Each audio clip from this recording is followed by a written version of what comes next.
mewakili kelompok teater dan film ingin mempresentasikan apa sih teater dan film itu? Oke.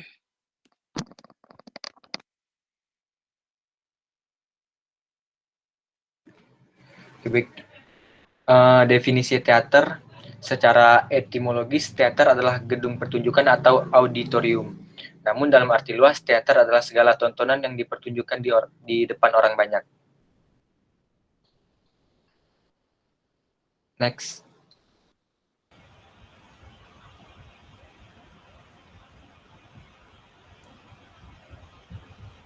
Yang kedua ada jenis teater. Teater dibagi menjadi dua jenis, yaitu ada teater tradisional dan teater non-tradisional.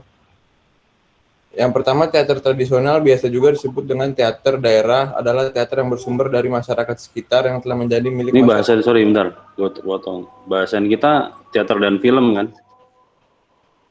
Iya, Mas. Oke, gue sebenarnya udah ngasih tahu loh. Kita udah nggak perlu lagi ngomongin tentang teaternya, nggak perlu ngomongin definisinya, jadi langsung hubungannya dengan film atau film yang berhubungan dengan teater gitu. Jadi kalau misalnya ini menurut gue mending lo skip aja, lo cari yang memang langsung hubungannya sama film atau sebaliknya, film yang mempengaruhi teater atau teater mempengaruhi film. Ya biar langsung aja, biar nggak lama gitu. Terima kasih.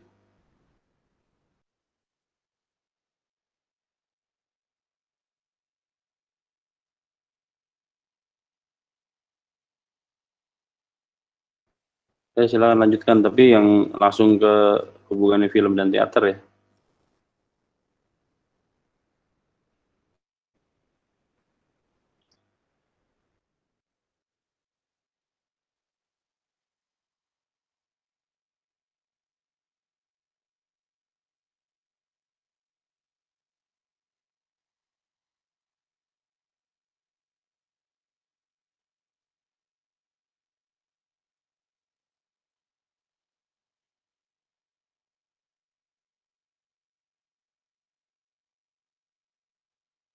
Nah, Jess, nggak ada Jess materinya.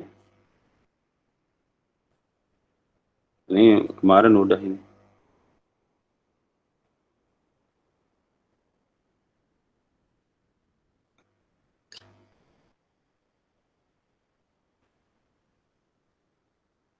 Coba next deh.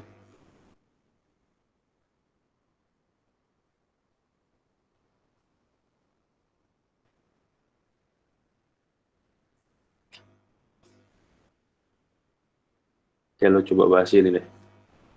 Silakan. Oke. Secara substansi seni film dan teater cenderung sama, namun ada beberapa hal yang membuat kedua seni peran ini menjadi berbeda. Antara lain perbedaannya yaitu dalam seni film dan seni teater memiliki banyak perbedaan. Unsur yang membedakan adalah durasi, cerita, teknis, dan tempat pertunjukan artistik dan aktor. Yang pertama ada durasi. Biasa dalam teater durasi pementasan paling lama adalah 1 jam, sedangkan dalam film durasinya bisa lebih dari 1 jam. Dan dari segi cerita, dalam teater ceritanya harus ada konflik, itu penyelesaiannya saat pementasan itu berlangsung. Sedangkan film tidak harus ada, karena bisa saja ada kelanjutan film seperti Star Wars yang ada seriesnya. Dan secara teknis yang dibutuhkan adalah semua yang berhubungan di atas panggung. Semua itu harus diatur dengan baik, dari perpindahan setting panggung, lighting, blocking, dan lain-lain. Berbeda dengan film yang bisa di-take berulang-ulang kali untuk mendapatkan hasil yang sempurna. Jadi teater memang sesuatu yang terjadi secara real di hadapan penonton gitu. Mungkin yang lain bisa lanjut ke tempat pertunjukan.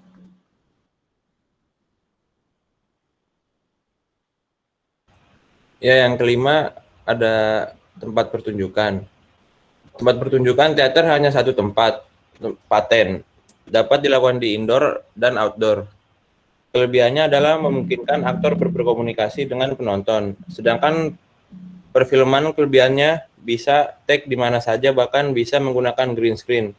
Namun aktor tidak bisa berkomunikasi dengan penonton karena pertunjukan melalui media. Yang keenam ada artistik. Artistik yang ada di film dan teater tidak terlalu berbeda karena ada unsur lighting, properti, kostum, dan makeup.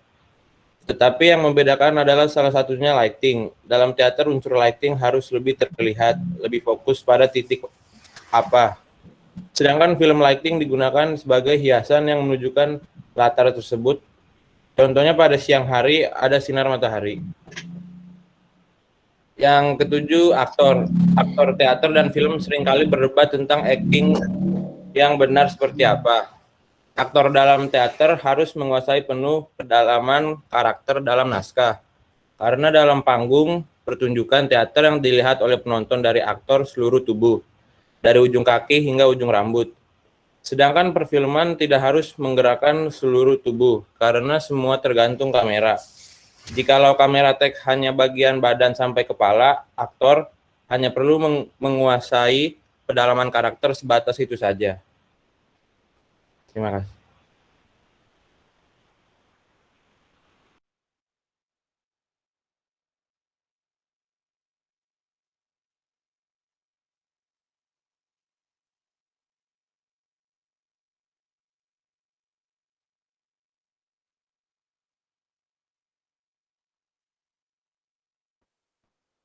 Lanjut. Cuman ini doang. Iya sih Mas, cuma itu doang. Waduh, sayang banget ya. Padahal lo stop dulu deh. Coba cari.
Nih, padahal waktu itu gue udah kasih lihat ini.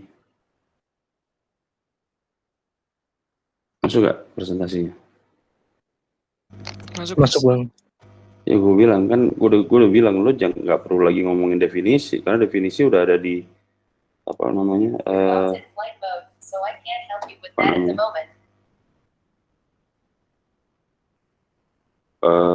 definisi-definisi itu udah ada di materi pembahasannya masing-masing seni gitu loh yang tidak dihubungkan dengan film.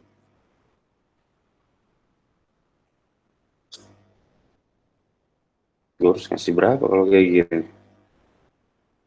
Nah, itu gue di awal loh ya, gue udah kasih ini.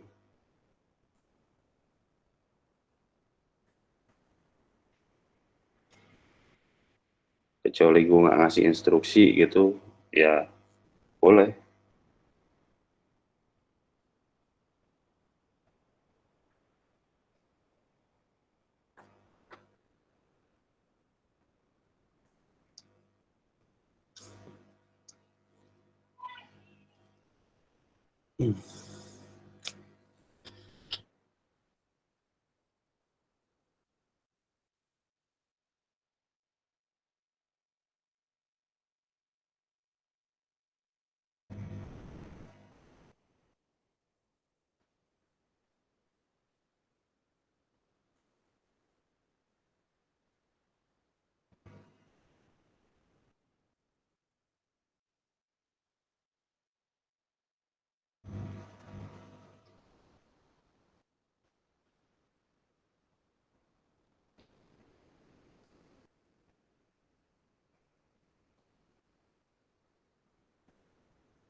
Oke, gitu bahas aja langsung.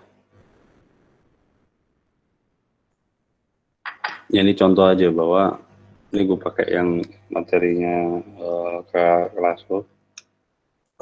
Misalnya di film form itu keterkaitan film dengan teater pastinya aspek cerita. Nah, bagaimanapun teater masih berkaitan dengan seni drama di sastra. Seni drama sendiri kan sebenarnya adalah konteksnya kan pada naskah untuk teater, untuk dipertunjukkan. Nah, kemudian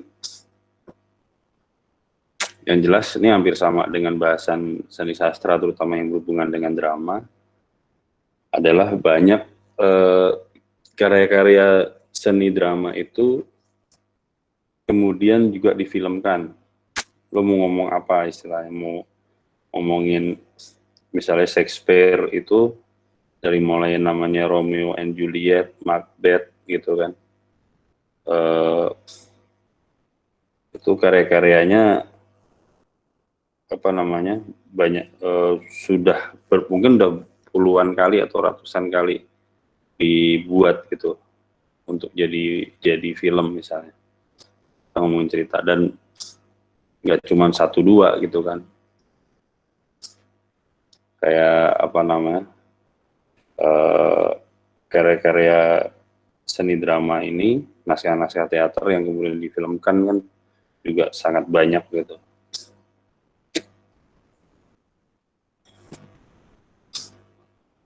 Terus yang kedua adalah plot.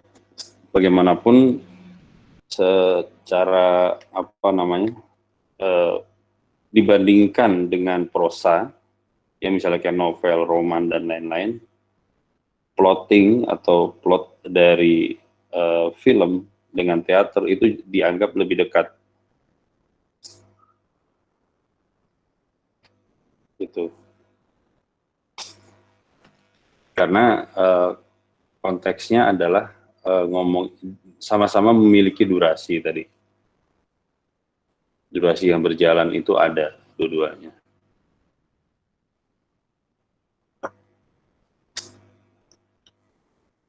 Nah, plot sendiri kan sebenarnya adalah peristiwa yang dipilih untuk diperlihatkan dan diperdengarkan kepada penonton. Itu plot. Dan kemudian peristiwa-peristiwa yang dipilih ini kemudian dirangkai sedemikian rupa sehingga penonton nantinya itu mudah untuk mengikuti ceritanya. Jadi sebenarnya cerita itu nanti akan turun menjadi plot.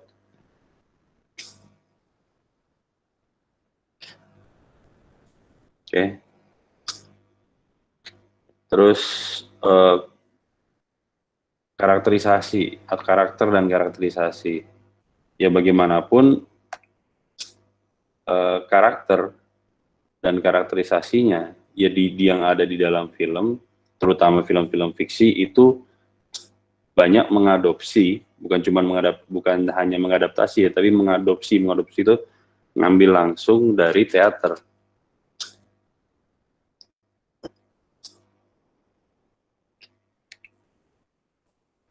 Bahkan basic dari acting for film pun juga memang dimulai dari teater gitu.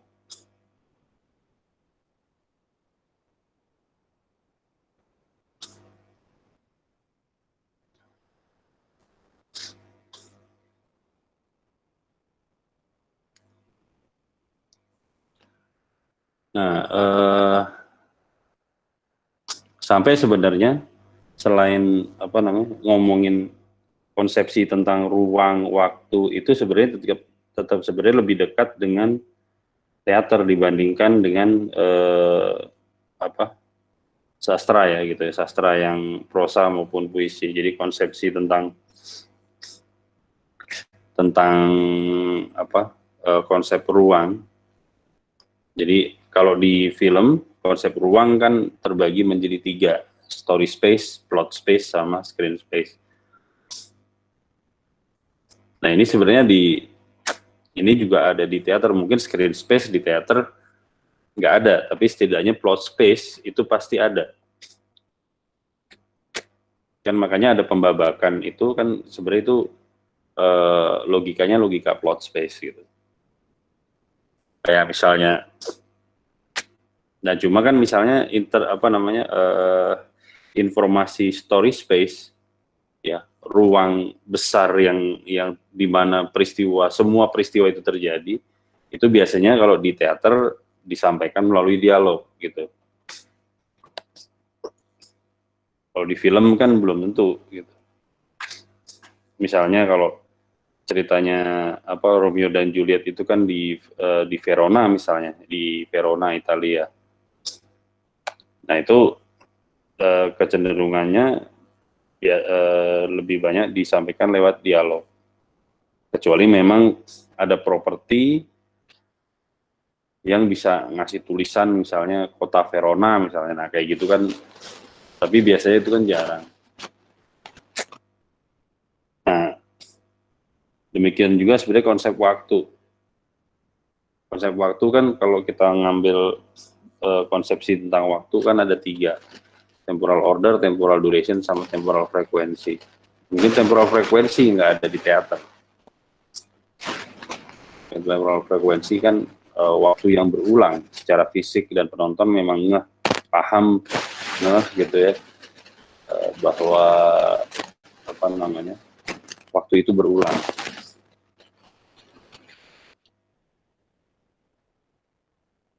Terus sedangkan temporal ordernya teater itu kan cenderung hampir ya hitungannya cenderung sama dengan film. Basicnya adalah linear dan progresif. Linear itu artinya lurus, ya progresif berjalan ke depan. Cuma kan memang di film ini sangat memungkinkan karena bentuknya material yang bisa lo edit gitu. Akhirnya memungkinkan temporal order itu bukan cuma sekedar linear tapi juga non linear gitu. Apakah teater bisa? Teater juga bisa. Tapi misalnya ada flashback atau apa, itu harus dibuat menjadi pembabakan. Kenapa? Karena kan harus reset up kan ya, harus set up ulang background, backdrop segala macam, kostum segala macam. Nah itu harus di set up ulang kalau misalnya mau berganti dari masa sekarang terus kemudian ke masa lampau misalnya. Dan kecenderungannya harus dibuat menjadi satu babak tertentu gitu. Nah itu perbedaannya dengan film itu. Yang terakhir adalah ngomongin struktur dramatik. Struktur dramatiknya ini juga ini kan juga dipakai di teater sebenarnya, ada struktur 3 babak ini. Walaupun tadi juga yang ngomongin durasi, tadi juga kelompok 4 ini buat gue jadi terjadi kesalahan fatal gitu ketika maksimal durasinya teater itu 1 jam, screen duration-nya teater itu 1 jam. Banyak teater yang bahkan durasi pertunjukannya bisa sampai 4 jam, 5 jam gitu. Jadi hati-hati nyari materinya gitu. Sedangkan kalau untuk screen duration-nya film itu ini memang karena memang dari kajian bahwa ketika seseorang masuk ke ke ruang teater di bioskop, lampu dimatikan, dia di dalam kegelapan, terus kemudian dia menonton pantulan cahaya yang dipantulkan, diproyeksikan, itu kemudian ketahanan setiap orang itu rata-rata ada di maksimum itu 3 jam.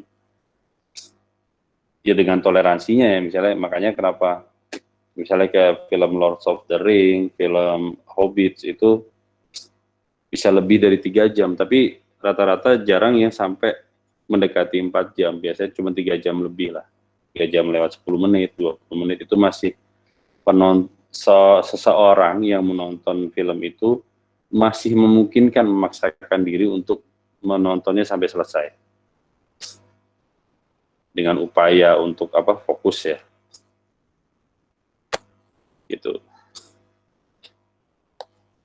Nah sedangkan kalau di teater ya penonton memang sudah menyiapkan diri dari awal karena biasanya di teater, di pertunjukan teater, di bukletnya itu biasanya akan dikasih tahu ada berapa babak atau ini durasi kira-kira berapa lama, itu bisa dikasih tahu supaya penontonnya juga bersiap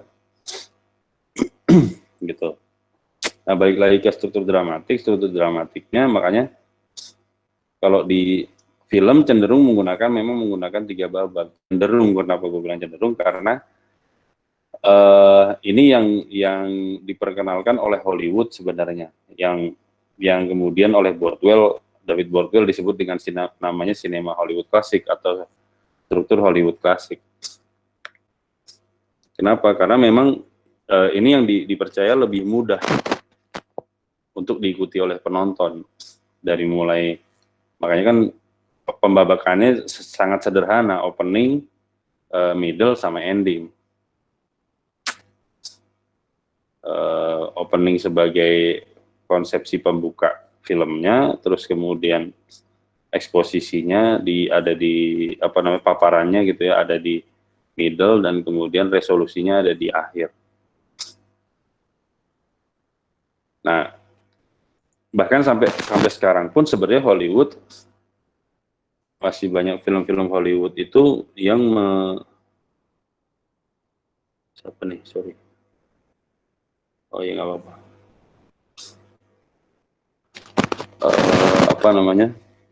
Masih menggunakan konsep struktur 3 babak ini karena memang yang paling mudah, dan kemudian pada tingkatan penonton itu sudah menjadi konvensi. Ya walaupun nggak semua film Hollywood seperti itu, apalagi film non Hollywood itu juga banyak yang tidak menggunakan struktur 3 babak. Pertanyaannya adalah bahwa apakah teater ada? Ya teater malah justru yang mengawali, tapi di teater pun juga nggak semuanya menggunakan 3 babak, bahkan banyak yang lebih dari 3 babak. Gitu. Oke, masuk ke film style. Di film style yang paling jelas ngomongin hubungan teater sama film itu adalah mise-en-scène yang paling jelas. Bedanya kalau di teater itu yang namanya pemain, ini menurut Andre Bazin, fokus dari teater itu adalah pemain yang kemudian dengan pemain ini menyampaikan dialog menggunakan suaranya, mengeluarkan dialog, dan dialog ini yang menjadi titik acuan atau pusat dari informasinya, baik sebagai fungsi fungsi informasi, fungsi dramatik, itu basicnya dari dialog. Walaupun kemudian seorang pemain itu kemudian atau figur di dalam teater itu bagaimanapun juga salah satunya akan ada action, akan ada yang lo sebut blocking, itu blocking pemain.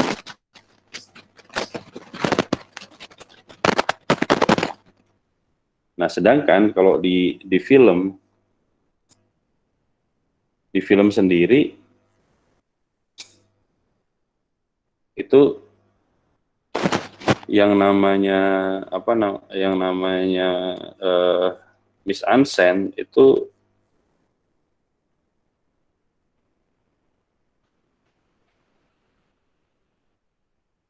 bentar ya.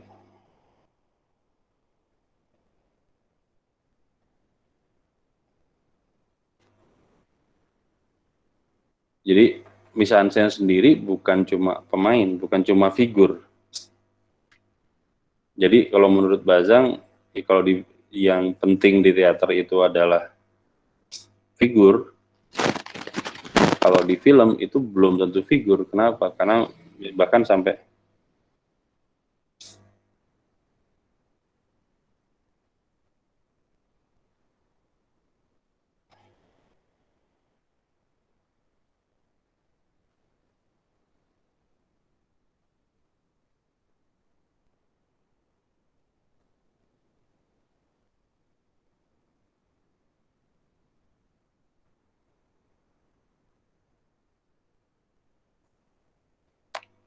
bahkan kalau misalnya istilahnya Bazang itu daun yang jatuh, pintu yang dibanting, itu menjadi bagian dari, atau istilahnya dia bisa properti itu bisa menggantikan aktor. Gitu. Maksudnya menggantikan aktor itu artinya bahwa pusat informasi tidak terpusat di figur atau yang kemudian di pemain gitu. Tapi informasi juga menggunakan properti juga bisa memunculkan informasi gitu.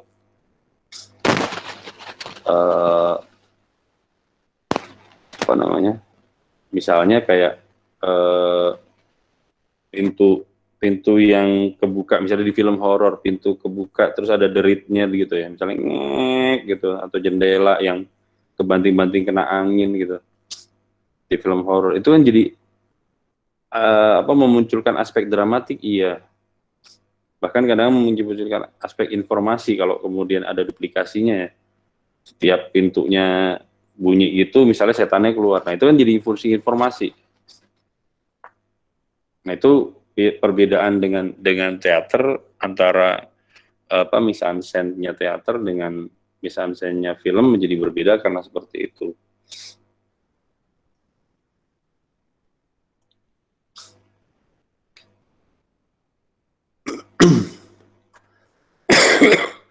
Nah kalau pendekatan mise-en-scène, konsepsi tentang realismenya teater dengan realismenya film itu juga memang berbeda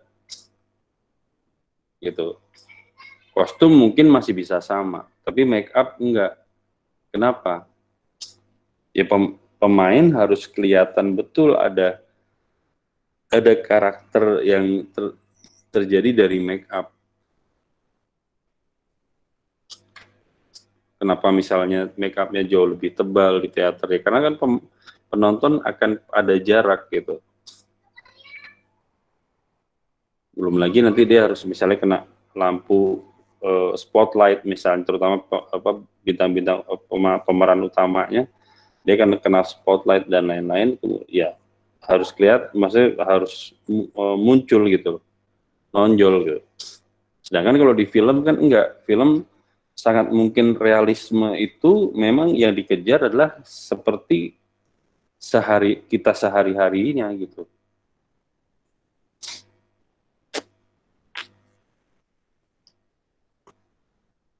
Jadi seperti kita keseharian kita ya seperti itulah film akan dihadirkan. Maksudnya yang ngomongin kostum, setting, lightingnya dan lain-lain. Sedangkan lighting di teater kan kemudian sangat berbeda karena ada aspek aspek hanya menerangi setting, tapi juga ada aspek untuk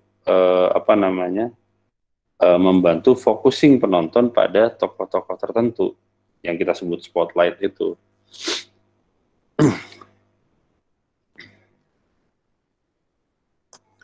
Terus misalnya hubungannya teater dengan film production misalnya.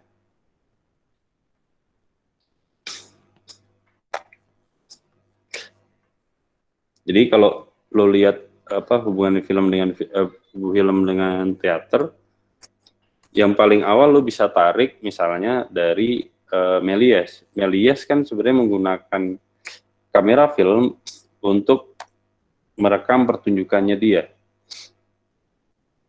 Jadi konsepsinya adalah teater yang direkam menggunakan film. Itu yang paling awal kalau lo bisa mau ngambil adalah Méliès. Setelah itu muncul siapa? Lo bisa cari bukunya Bordwell yang film History, An Introduction. Itu ada National Cinema dari Prancis. Ada beberapa rumah produksi, ya, misalnya salah satunya Gaumont itu kemudian banyak memproduksi film-film dari cerita bersambung sebenarnya, atau dari roman. Nah, film ini ketika diproduksi misalnya, ada salah satu syarat misalnya, jadi maksimal paling dekat, kamera paling dekat itu type of shot-nya adalah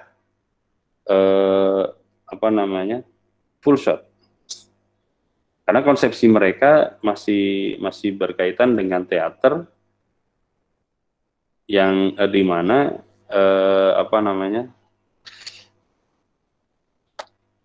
di mana kepala sampai kaki itu nggak boleh kepotong.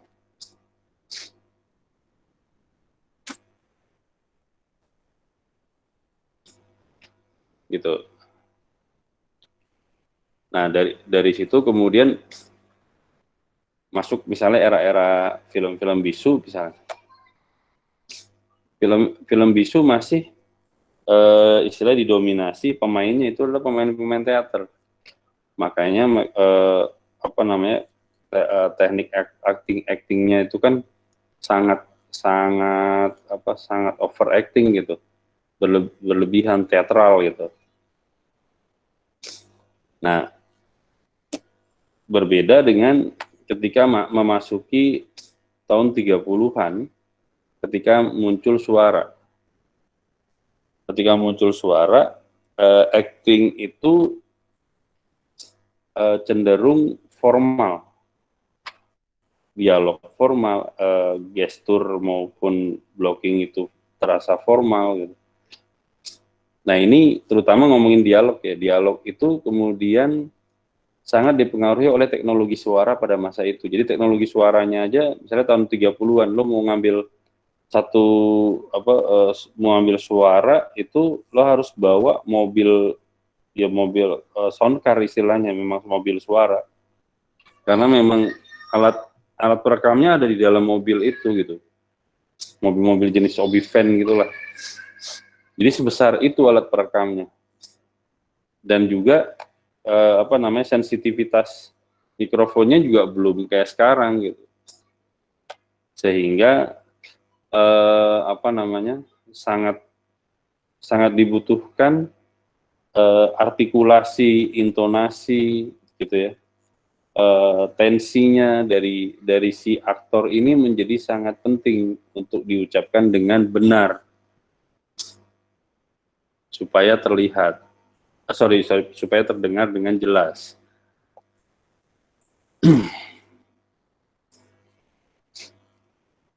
Nah, sehingga tahun 70-an ketika alat perekam semakin kompak, semakin kecil, akhirnya memungkinkan perekaman itu dia bisa sedekat mungkin gitu, atau sensitivitas mikrofonnya juga sangat baik. Akhirnya para aktor akhirnya juga jadi leluasa ketika misalnya berbicara ya secara keseharian gitu.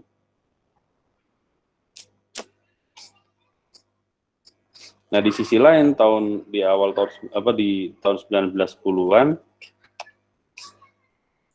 selain persoalan si aktor, Ferdinand Zeka yang bekerja untuk Charles Pathé di rumah produksi Pathé, itu kemudian juga dalam tanda petik meniru konsepsi dari teater, yaitu kru. Jadi kru yang kemudian cuma krunya nggak sebanyak teater mungkin, karena yang dibutuhkan pada masa itu oleh Charles Pathé itu adalah menghasilkan kru yang bisa bekerja Yang pertama sebagai aktor, yang kedua aktor dan aktris ya, atau pemain. Yang kedua sebagai kamera person. Yang ketiga sebagai sutradara, dan yang keempat sebagai kita nyebutnya sekarang penata artistik, tapi sebenarnya dulu disebutnya adalah set dekorasi. Jadi penata set dekorasinya itu empat orang ini, Ferdinand Zeka merekrut banyak orang dan melatih menjadi 4 profesi ini. Gitu.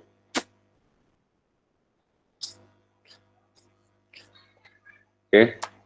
Nah, sehingga konsepsi tentang kru itu juga sebenarnya sangat berhubungan kental dengan teater.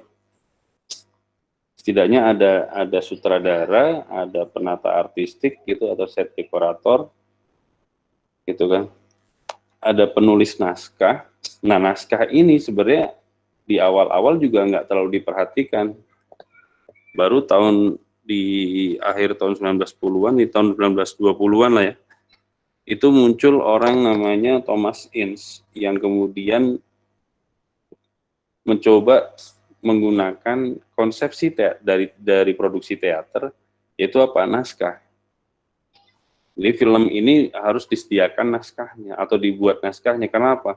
Kalau nungguin sutradara mikir untuk jadi satu film aja, bisa jadi ya setahun satu aja udah alhamdulillah gitu. Nah, yang jadi persoalan kan, apakah film kemudian jadi persis seperti teater? Enggak juga. Makanya selain skenario, Thomas Ince juga membuat yang namanya shooting script. Dan ini yang perbedaannya dengan teater itu. Ada shooting script.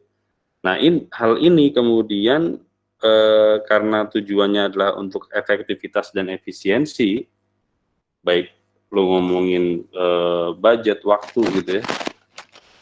Akhirnya si Thomas Ince ini dengan adanya shooting script ya, Thomas Ince memungkinkan untuk bagian-bagian dari film ini bisa di-shoot secara terpisah, secara melompat. Makanya ada istilah jumping shot, jumping scene gitu. Namanya shooting script atau director shot list. Dampaknya apa? Dampaknya adalah terutama ke pemain ketika memainkan peran-peran tertentu. Karena memungkinkan jumping shot, jumping scene, itu akhirnya para pemain itu ya harus bisa menyesuaikan. Kalau lo di teater, misalnya lo main di teater, pemain ini bisa dari awal sampai akhir. Jadi pendalaman karakternya itu dia akan pertunjukan ke penonton itu dari awal sampai akhir. Runut, yang jelas sesuai naskahnya. Jadi nggak ada tuh emosi yang melompati emosi tertentu tuh nggak ada, kecuali memang itu sebagai karakter ya. Misalnya karakternya bipolar ya, mungkin bisa, tapi bahwa dia harus mengeluarkan emosi-emosi tertentu secara melompat-lompat, itu di teater hampir tidak ada. Ya bisa dibilang nggak ada. Tapi di dalam film sangat mungkin. Misalnya scene 10 karena titik di lokasinya sama, scene 10 shot 2 dan shot 3 adegannya si tokoh berdialog sampai nangis gitu. Begitu next shot masuk misalnya scene 43 di titik yang sama, si tokoh bareng sama teman-temannya bercanda, berkelakar gitu ya, sampai ketawa terbahak-bahak. Lo bayangin dari nangis ke tertawa terbahak-bahak. Lo bisa bayangin gimana cara ngeluarinnya tuh emosinya gitu. Terus yang itu di area produksi ya.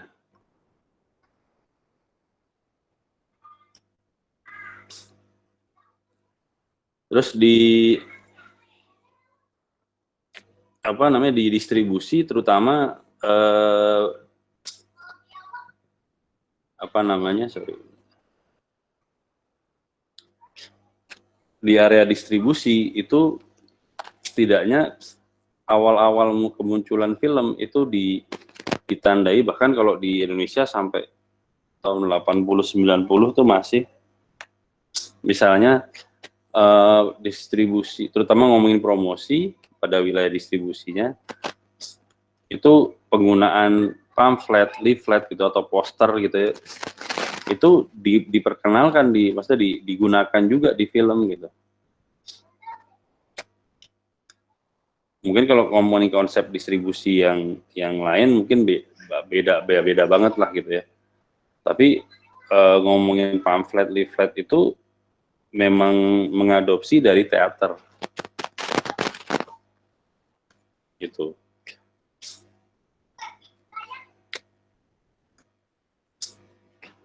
Nah, yang terakhir adalah bagian eksebisi.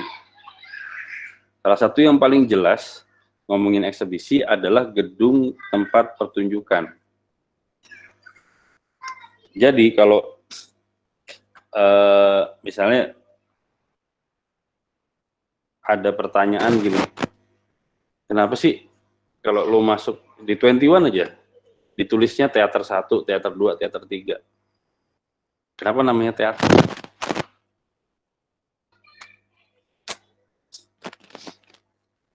Kira-kira ada yang tahu nggak?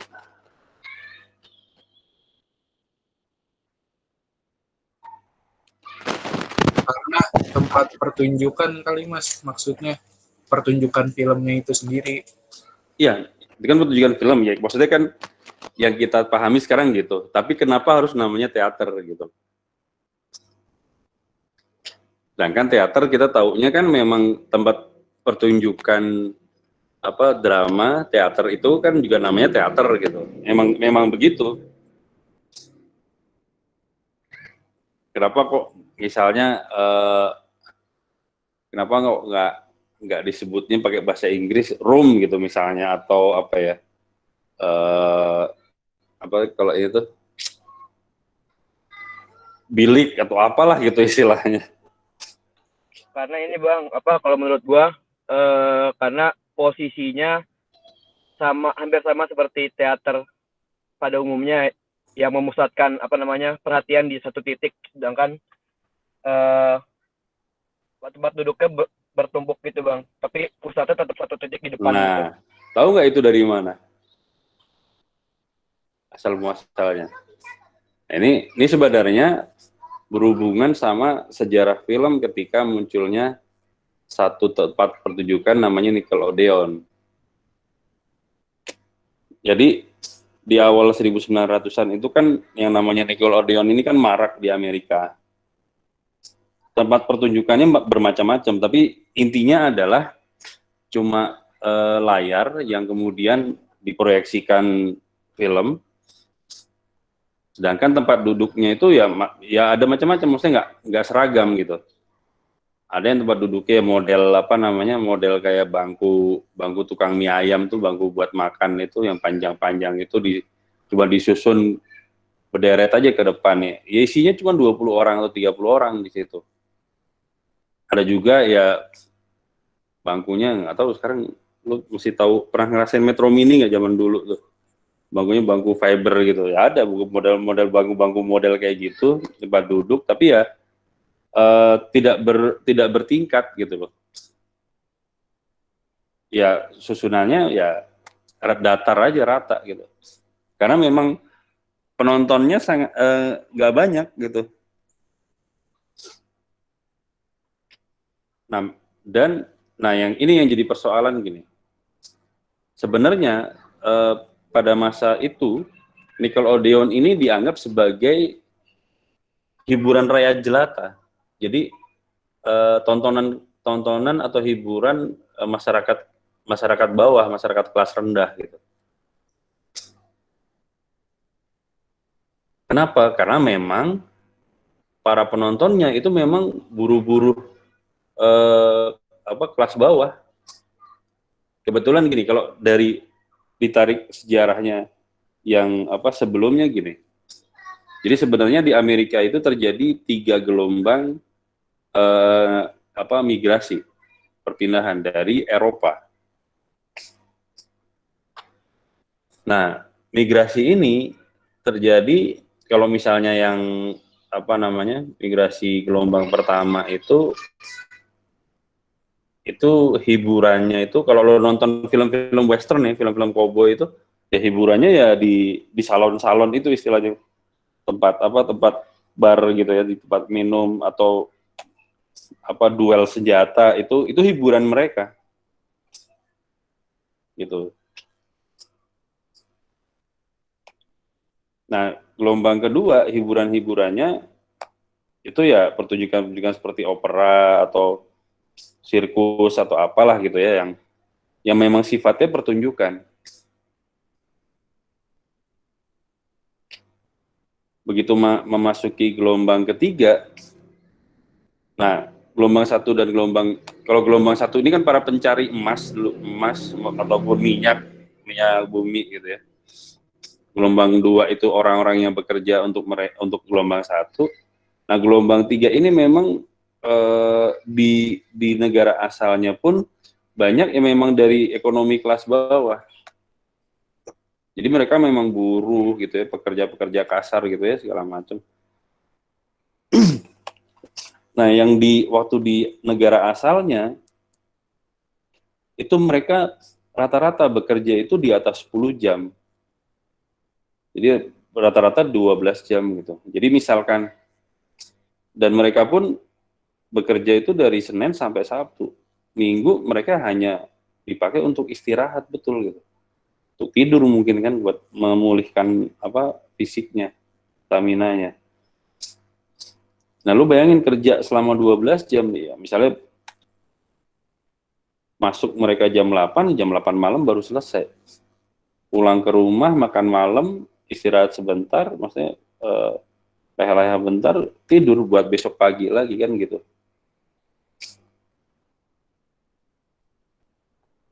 Nah, dengan konsep kayak gitu, begitu mereka migrasi ke Amerika, di Amerika sudah ditetapkan maksimum kerja itu adalah 8 jam, toleransinya 2 jam, jadi 10 jam maksimum, dan itu jangan dikira 10 jam itu bekerja ya.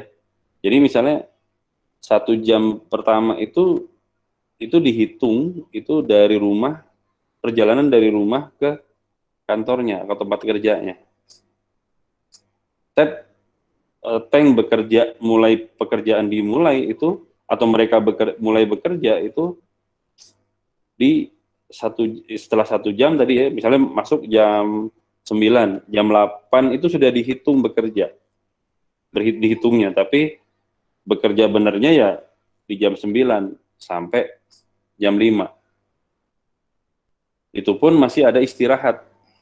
Jam 9 sampai jam 12, jam 12 istirahat, jam 1 masuk lagi, jam 5 mereka pulang, terus, bentar.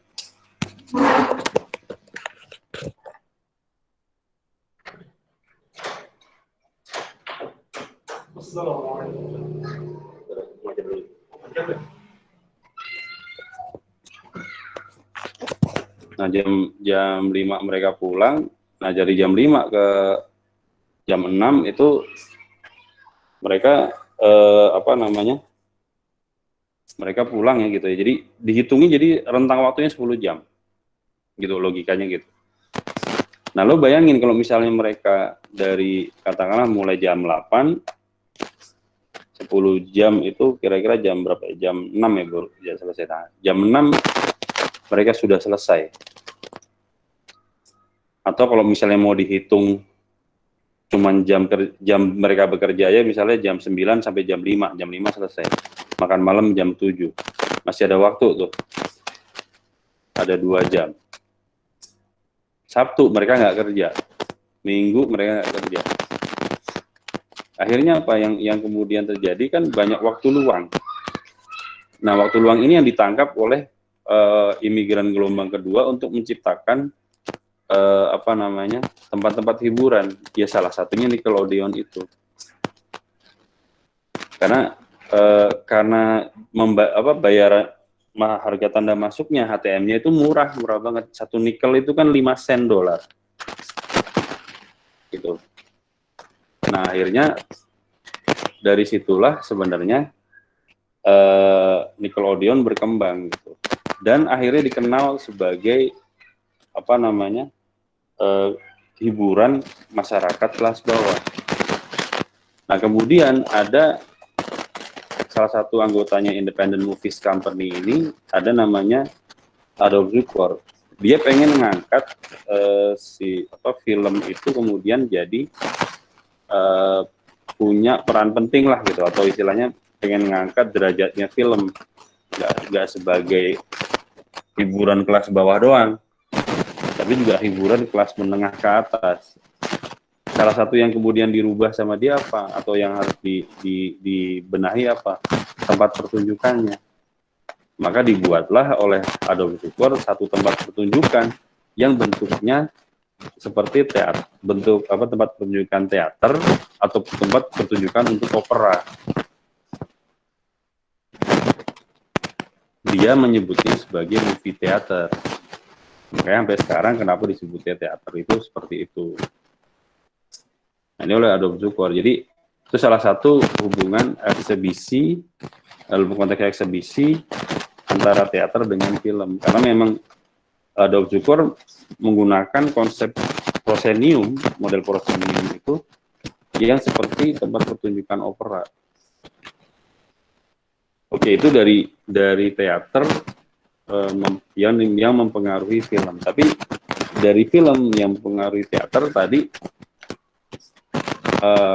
ya dari awal ya, misalnya si Méliès aja tuh dari awal sudah menggunakan kamera untuk merekam, mendokumentasikan pertunjukannya dia, sehingga apa?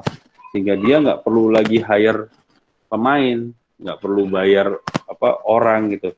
Dia cukup memperlihatkan aja film ini, dia keliling ngasih lihat pertunjukan teaternya bisa ditonton oleh banyak orang.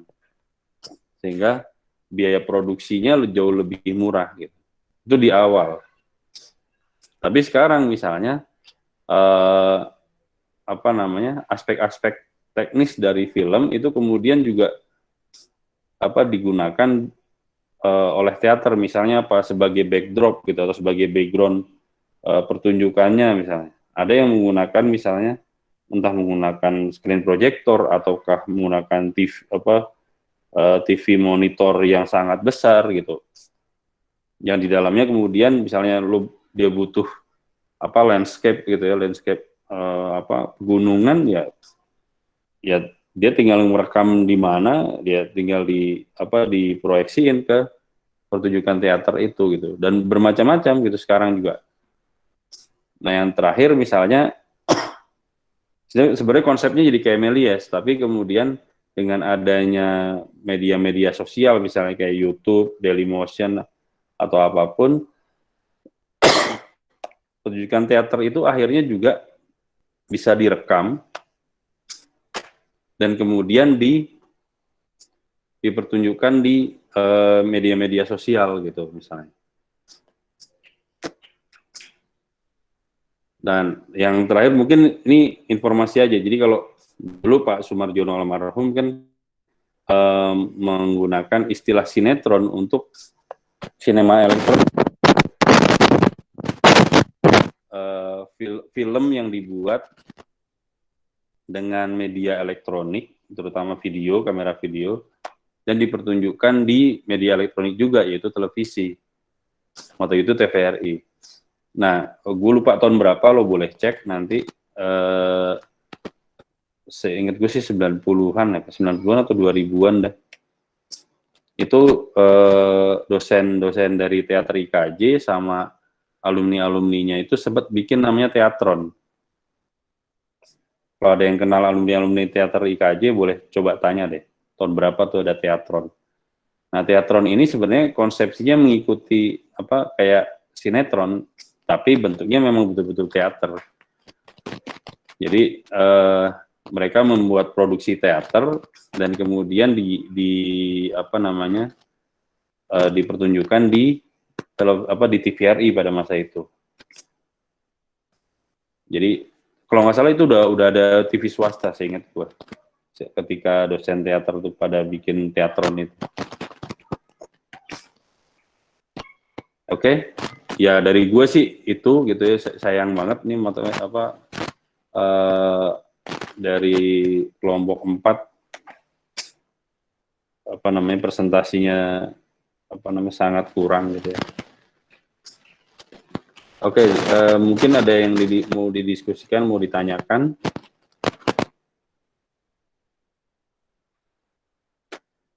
Oke, kalau nggak ada itu aja. Terima kasih untuk hari ini. Wassalamualaikum warahmatullahi wabarakatuh. Waalaikumsalam. Waalaikumsalam warahmatullahi wabarakatuh. Terima kasih, Mas. Terima kasih, Mas. Ini kita absen dulu ya. Oke, Mas. Oke. Mohon maaf dulu tadi gue telat tadi. Oke. Aldi Rian